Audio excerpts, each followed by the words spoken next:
This is Eagle Country 105.7 WCUPFM Baraga, Houghton, Hancock. It's that time again to turn the radio station over to Indigenous Insights. Indigenous Insights is Eagle Radio's weekly Native American program. You'll hear all kinds of great music, all genres, all native. You'll also keep in touch with Indian country. Now here's this week's Indigenous Insights. Ani Buju, welcome to Indigenous Insights on Eagle Country 105.7. I am your host, Mitch. Miigwech for being here. Wikwemikong. I'm here for the next couple of hours to bring you some of the best in Native American music and keep you in touch with Native America. We have a great show today. We'll talk Canadian politics with the one and only Nish Master Kenn Pitawankwat. There are some exciting things happening for First Nations people and the entire country of Canada right now. Very excited to have Kenn back on the show. He's up in Sioux Lookout, and we'll speak with him via Skype. We'll also catch up with Kenn and talk about his latest endeavor, a memoir. Kenn, as always, will share his wisdom with us in just a bit here on the show. But for now, let's get that music going. We're going to stick with the powwow tunes here to get things moving. Here's Northern Cree on Indigenous Insights.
This is Indigenous Insights on Eagle Country 105.7. This is your host, Mitch Miigwech, for tuning in here with me. On the line, I have the one, the only, everybody knows him, the man, the legend, Nishmaster Kenn Pitawankwat. Bonjour, Ken. Bonjour. Thank you for having me here. It's nice to be back, Mitch. Glad to have you here. We have some serious stuff to talk about here, some political stuff taking place up your way. Canada had a record 10 Indigenous MPs elected to the House of Commons. Could you please explain to me and my fellow American tribal members the significance of what is happening right now in Canada's politics? A lot is happening. Wow. Let's briefly recap. This is, in one way, something new and something not new. This has been building up over decades, even hundreds of years. Now, before I get too much further, but let me just recap with yesterday's election events results. Canada elected a federal government on the premise, their platform was to be all-inclusive, include all peoples. That is, the government would represent and look like the people of Canada. So we have Sikhs, Native Americans, we have, so many other groups. Now, when the Prime Minister designate was running, who is essentially what we call a liberal candidate. In America, US of A, you would call him a Democrat.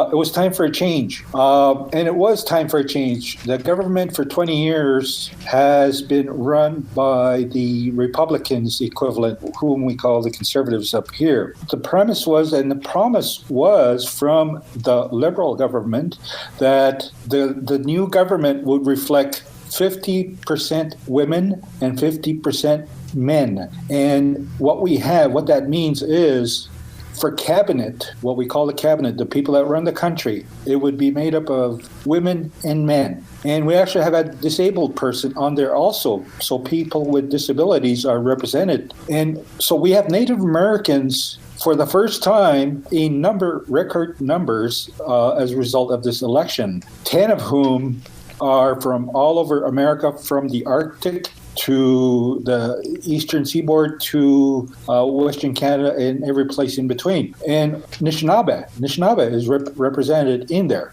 So, for example, let me talk about the new cabinet minister and the portfolio holder for the Department of Justice, which I think you have an equivalent for in the US of A. She is a woman and she is Native American, and she has been a regional chief. What that means is she has been the state representative for Native Americans in British Columbia for a number of years, and she got into government. Another one is Jordan Tutu's family. Jordan Tutu, for those that are of hockey, like hockey, plays for the Buffalo Sabres. Well, let's call him his uncle. I don't know that for sure, but I'm going to call him his uncle.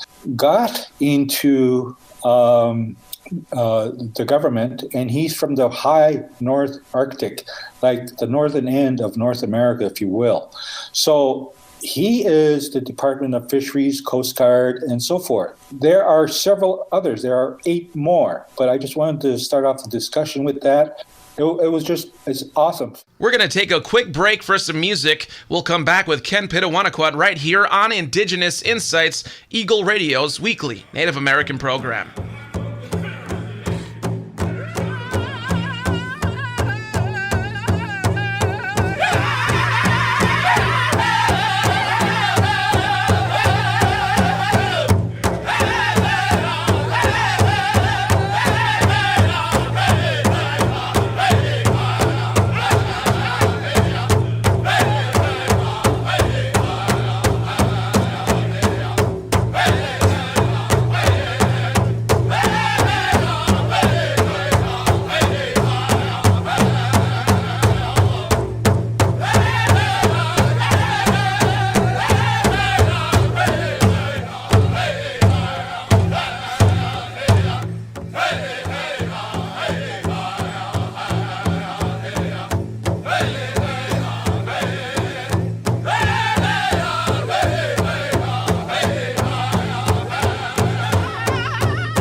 So do you think that with the new kind of setup your government has, do you foresee things changing for the better? Let's look at the government swearing in, the official ceremonies of yesterday. There was a young fella there by the name of Pitawankwat from Walpole Island, Ontario. He was a little hand drummer leading the group. And then we had Inuit throat singers, little girls from Ottawa. And then we had the Métis jig dancers opening up. So the Métis of Canada, the Inuit of Canada, and the First Nations of Canada are all involved on a nation-to-nation business with Canada, as it was set out in the first treaty initiation days, nation to nation.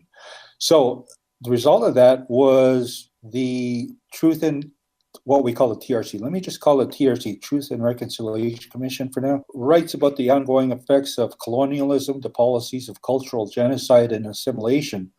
One of which, a sidebar to that, would be the TRC calling on this new prime minister to ask the Pope for an apology. The prime minister previous to this one did apologize and did fund this 6-year initiative where 7,000 to 10,000 people walked through downtown Ottawa, which is the equivalent of your DC, to transform and renew the relationship between Aboriginal people and other Canadians, because there's been a divide for such a long time. But Pitawankwat, the little guy there that was leading the drum group, was a huge step in recognizing Native America in Canada. And hopefully one would think that it would influence and sort of rub off on our brothers and sisters south of the border. So Justin Trudeau, the new prime minister, is true to his word about including Native Americans in the decision-making process.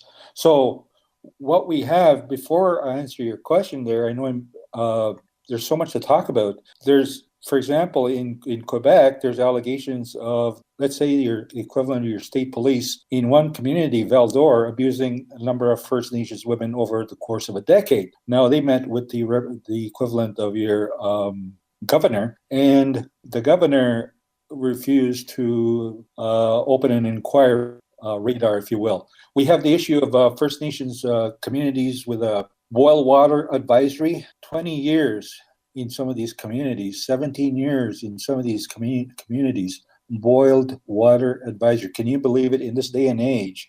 We're going to take a quick break for some music. We'll come back with Kenn Pitawankwat right here on Indigenous Insights, Eagle Radio's weekly Native American program.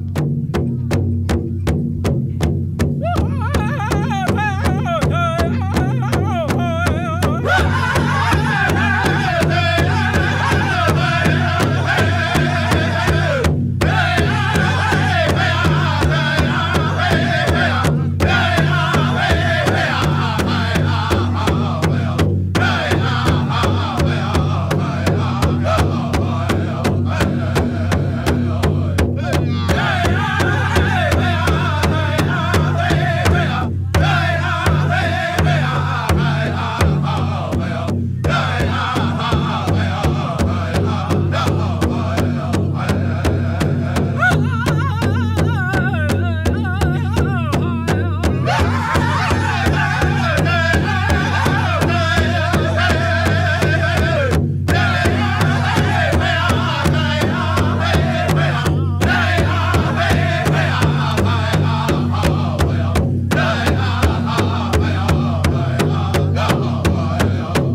I like to advocate for the missing and murdered Indigenous women because I have a wife and I have daughters and I have female granddaughters, and I come from a mother. And as a victim of and a witness to domestic violence in the home for the first 12 years of my life, I swore I would never be like my dad. And so I've taught my daughters and granddaughters not to take abuse and to recognize dysfunctional behaviors and to stay away from those type of relationships. So we have that from a personal perspective. And then the TRC coincidentally on that same day, Wednesday, opened a national, what would you call it, clearinghouse, Library of Congress, if you will, of the 6,740 statements from witnesses recorded over 1,400 hours of testimony. And at one point, the previous government wanted to erase all those. They wanted to get rid of them. At the national, regional, local level, our people fought against that. So we,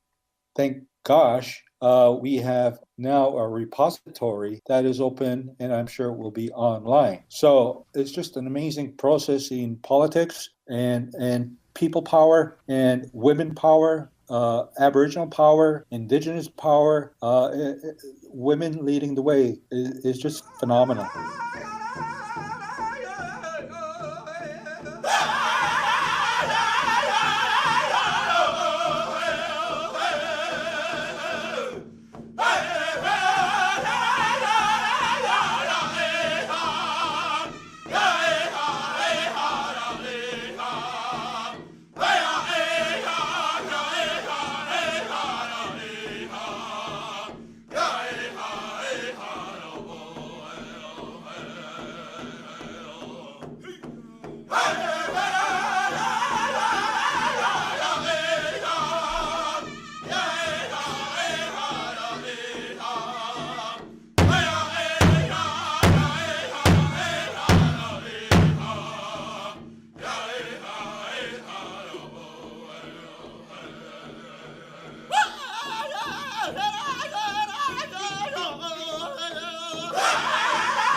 singers. Go ahead, take it away there, singers. Whoever's ready. Take off. Hold 17 minutes on, man.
we don't stand down to government up here in Canada. At the state level, at the municipal level, at the county level, we take issues. Grandmothers block highways over here. Grandmothers block railroads over here. And it's always the women that lead the way. The women are the leaders. And back home, I know a few years ago, it was a number of grandmothers that blocked the highway on our boundary road where it meets the local municipality, where they searched every vehicle coming into the reserve. They were looking for drugs, contraband. Oh, wow. And it was the grandmas, and there was not a darn thing the chief and council, tribal chief and council, or the tribal police, or the state police could do about it.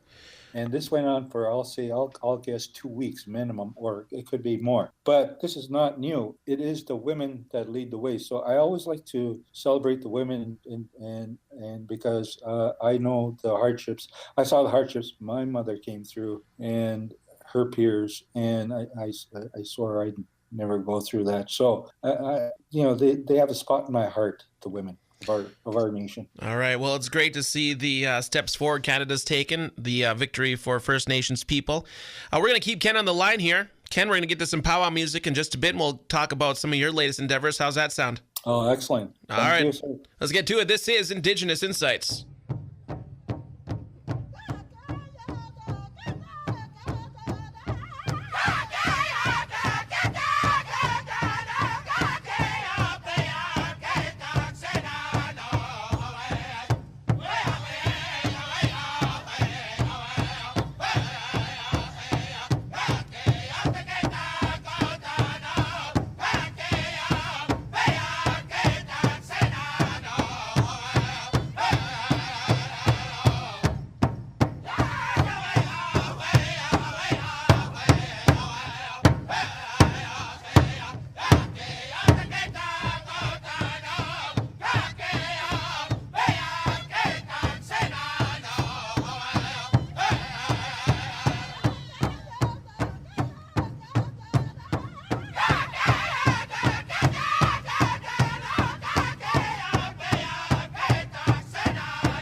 Miigwech for tuning in. This is Indigenous Insights, Eagle Radio's weekly Native American program. Just a reminder, you can find us at facebook.com/iiradio. Also, subscribe to us on YouTube. You can find past episodes uploaded there.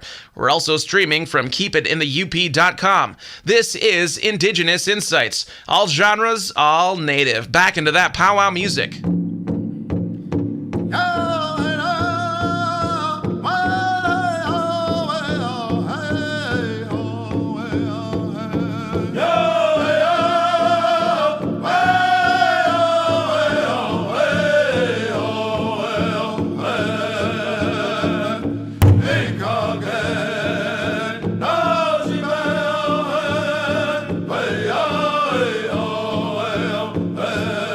Hey,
This is Eagle Country 105.7 WCUPFM, Baraga, Houghton, Hancock. You're listening to Indigenous Insights, Eagle Radio's weekly Native American program. All genres, all Native.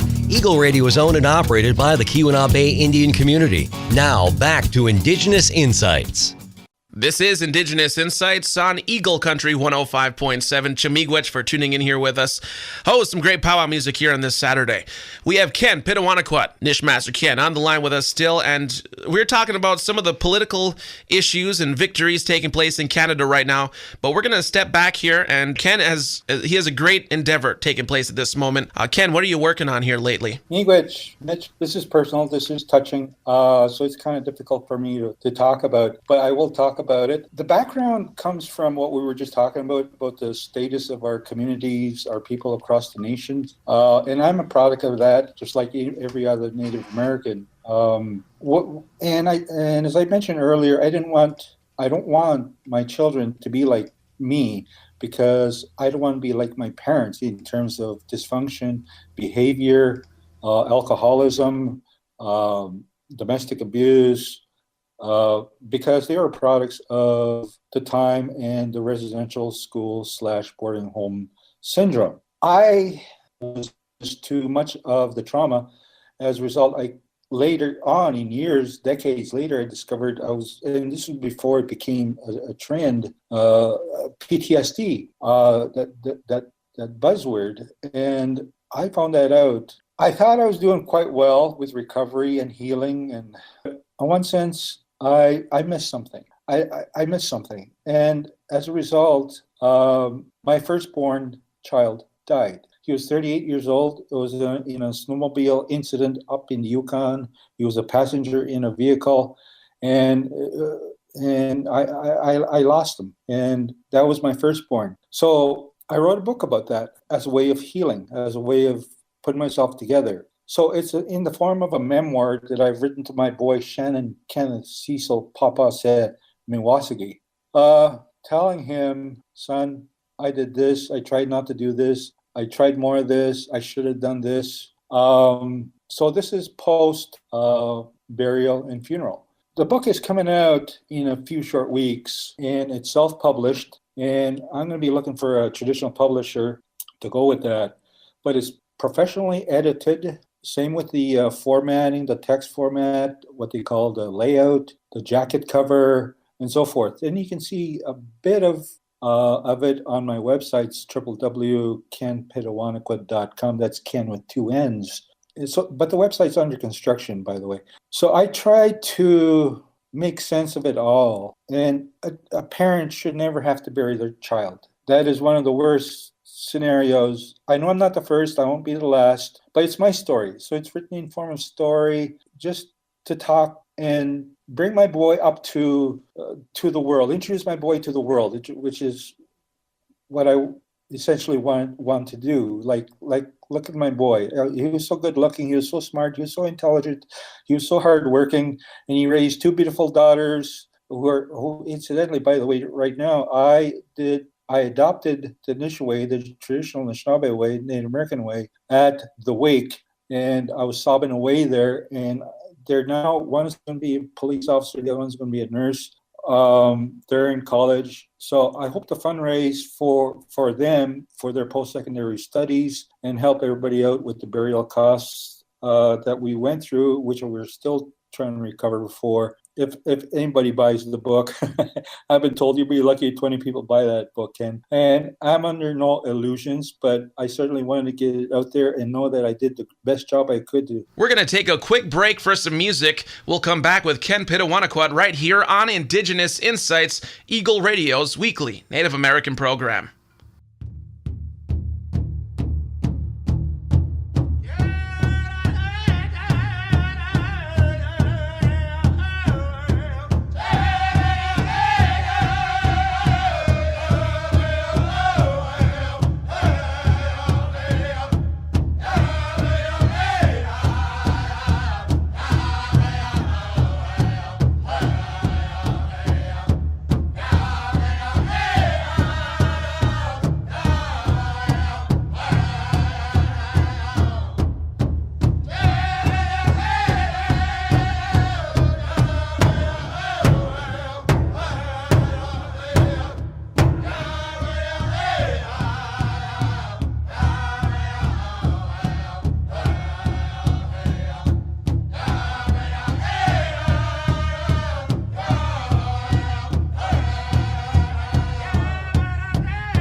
So if there's anything recuperated from book sales, it will go back to repaying Shannon's family, his daughters, and somehow, you know what I think, Mitch? Somehow I'd like to open up, I don't know if foundation is the word, but I'd like to open a group sometime somewhere. Maybe I'm being too ambitious, but if it was a perfect world, I would like to help those that are stuck with burial costs, because it's 10,000, 15,000 for funeral, and that's a gruesome topic, and nobody wants to talk about that. And that's one of the other sidebars, if you will, about the book. Nobody's comfortable about talking about death, even Native America. And I found this out personally from my friends, and it's an uncomfortable topic. And if you go to a major bookstore, there's not much material on grieving or grief.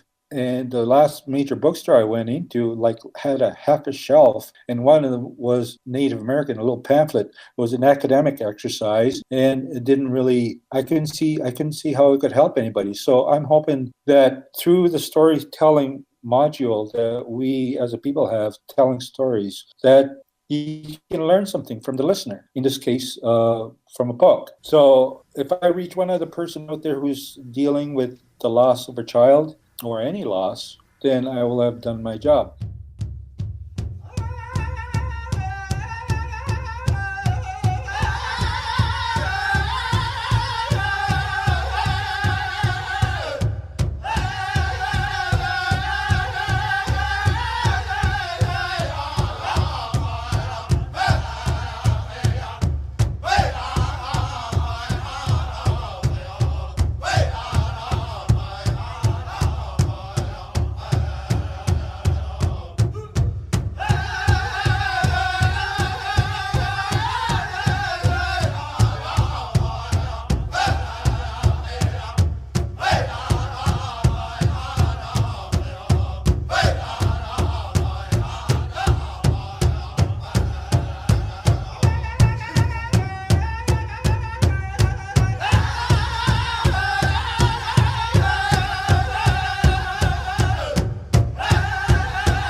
Hey,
She is my daddy's girl. Hey-oh, hey-oh, hey-oh. North Bear in the house! Damn! Don't tell me Indian men can't show their feelings and emotions. Hey, that's Indian harmony, man, let me tell you. Good one. But so that's been taking up all my time for the past, I'll say, 16 months now. And I began shortly after we buried my boy. And it continues to this day. So the release date is set for weeks. Let me say weeks. All right. Weeks. And those weeks could be very rapidly constrict, but it's coming. All right. One more time, too. What is your? What was the website? The website is Kenn with two N's, Pitawankwat.com is the official website. But we also have a Facebook site, and we'll have a Goodreads site, and we'll have other sites as they become available where people can purchase from Amazon, Goodreads, and other outlets like that. So on Facebook, it's Facebook.com/author, AUTHORKENN. So I find that Facebook is a good vehicle for getting the word out, especially among Native America. And I suppose it is that holds true for the general global populace. So it's out there now. And all right, it's a very noble cause, and we lay our sema down for you, Nishmaster Kenn. And thank you very much, Kenn, for calling in. We'll talk to you next time on Indigenous Insights. Bamapi. Miigwech, Bamapi, Mino.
This is Indigenous Insights on Eagle Country 105.7. Miigwech for tuning in here with us.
This is Indigenous Insights on Eagle Country 105.7.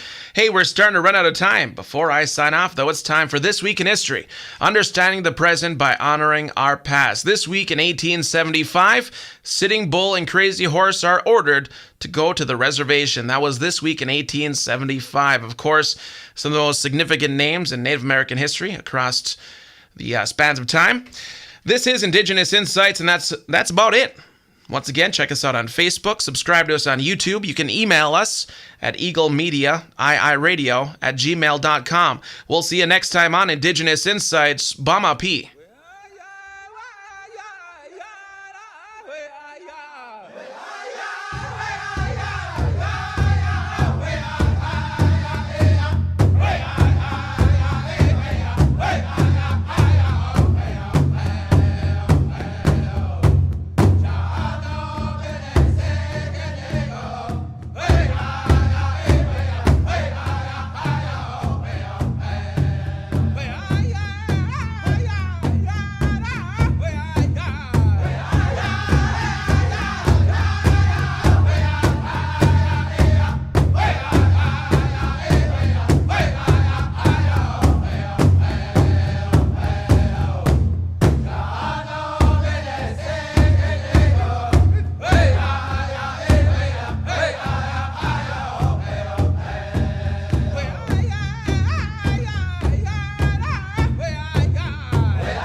You've been listening to Indigenous Insights, Eagle Radio's weekly Native American program. All genres, all Native.